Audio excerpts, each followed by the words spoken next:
Welcome to Unit 1A of Suzuki Book 3. This is kind of Lesson 1. It's the first video you should be watching. And I want to talk to you about tapes, finger tapes specifically.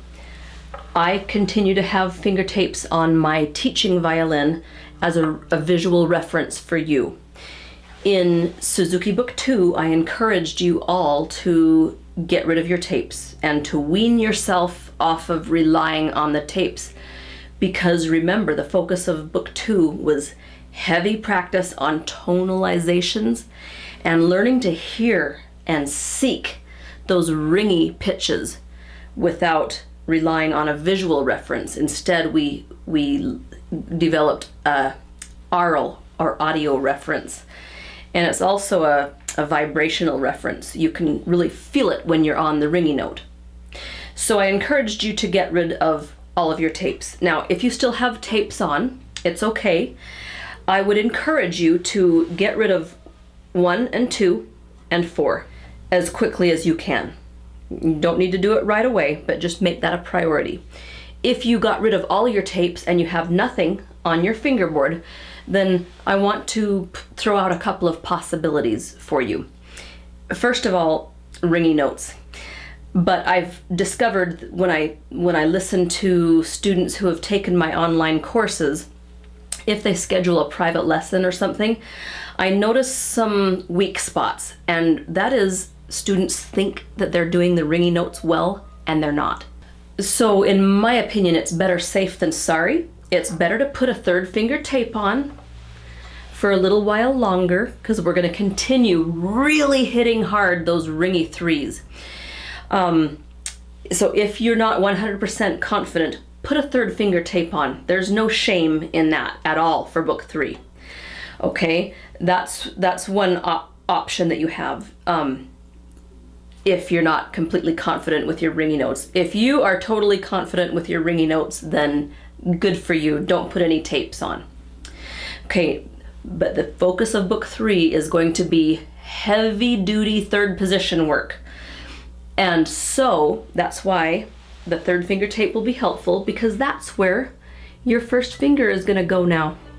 In third position, your first finger is going to be up on that tape. So you've got the option of no tapes, and you've got the option of a third finger tape. I want to present you with a third option, which I think is brilliant. And if you feel like you can get it in the right spot, this would be my first choice for my students. And that is thumb tapes. Because that completely makes it a non-visual aid. It's just a tactile aid that you feel with your thumb. Now, you can do it with any kind of tape. I've done it with little stars. See those? They don't stick very well, though, and you can't feel them very well. So probably if I had it to do over again, I would take just a little square or a little strip of my pinstriping tape, and I would put it where these stars are. Now, for me, you'll notice that my stars are not really agreeing with the tapes.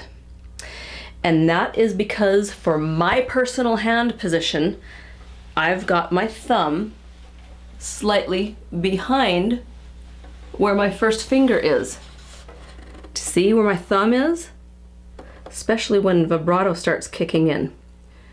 So before you put your tape on, I want you to spend some time on tonalizations, which is in a later lesson, and ringy threes and ringy ones. That's where we practice our ringy notes in third position. Spend a good week or two with those and start playing the game of freeze. So you'll be playing along, and when you hit a ringy note, just tell yourself freeze. Don't move a muscle, and look in the mirror, or just take your hand down but don't move anything, and observe where your thumb is in relation to your first finger. That's going to help you start zeroing in on where a good place for your thumb tape is. Okay, and a hint for you is that it's either going to be a half step behind your first finger tape, or it's going to be right equal with your first finger tape. It's going to be right in that zone. most likely. Doesn't have to be, but that's generally the zip code that you want to be aiming for. So you can see that this star right here is right parallel to my second finger tape.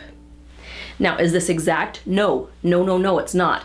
It's just something to give you security, but then your ears still have to find the exact spot for your fingers. That's why thumb tapes are the next step beyond finger tapes. And they're a great crutch when you're learning third position, second position, fourth position, because you can put a thumb tape by whatever position you're working on, or you can put a sequence of thumb tapes up, kind of like those guitar dots on the side of the guitar neck. You don't want 7 up there because it's too hard to count the 7, but you could put a 3, third position, which is right here, and you could put one for fifth position when you start learning it.